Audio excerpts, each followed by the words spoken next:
మీ అందరి సంగతేమో గానీ నాకు వర్షం అంటే ఎంత ఇష్టమో అంతే చిరాకు గూడా వచ్చేసేస్తది. ఏ పని చేసుకోనీదు, ఎటు వెళ్ళనీదు, అన్నిటికి అడ్డం పడతా ఉంటది. ఇవాళ క్లైమేట్ అయితే మాత్రం సూపర్‌గా ఉంది. మధ్యాహ్నం నుంచి ఫుల్లుగా వర్షం అయితే పడింది. ఈరోజు నేనిప్పుడో చిన్నప్పుడు నా మెమరీ ఒకటైతే మీతో షేర్ చేసుకుందాం అనుకుంటున్నాను. ఇక మేమైతే వర్షంలో ఎక్కువగా తడిచేవాళ్ళం. తలకి వాడి నీళ్ళు చాలా మంచియి. జుట్టు గ్రోత్ వచ్చిద్దని చెప్పేవాళ్ళు. ఇక బకెట్‌లో అయితే పెట్టుకుని పోసుకునేవాళ్ళం. అలాగే కూడా తడిచేవాళ్ళము.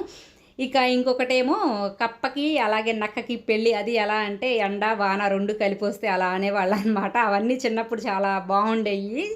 వర్షాలు పడకపోతేనేమో కప్పకైతే పెళ్లి చేసేవాళ్ళు. ఎలాగంటే ఒక కర్రకి కప్పను కట్టేసి వేపాకులు, పసుపు, కుంకుమ ఇవన్నీ పెట్టేసేసి ఇక పిల్లలందరూ కలిసేసి ఇంకా వెళ్ళంపటే బియ్యం తీసుకునేవాళ్ళు. ఇక వాళ్ళతో పాటు మేము గూడా ఎళ్ళేవాళ్ళంలే అనుకోండి.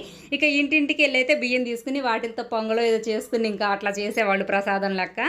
ఇక ఆ తర్వాతయితే పూజ చేసుకుని పిల్లలందరం కలిసి ఆ ప్రసాదం అయితే తినేవాళ్ళము. ఇక ఉరుములొచ్చినియి అనుకోండి, అర్జున అర్జున అనేవాళ్ళం. చాలా భయపడిపోయేవాళ్ళం. అబ్బబ్బో! ఒకటేంటండి చాలా జరిగినయున్నాయి. ఇంతకి మీలో ఎంతమందికి ఈ కప్ప విషయం గుర్తుంది? ఖచ్చితంగా కామెంట్ జేయండి.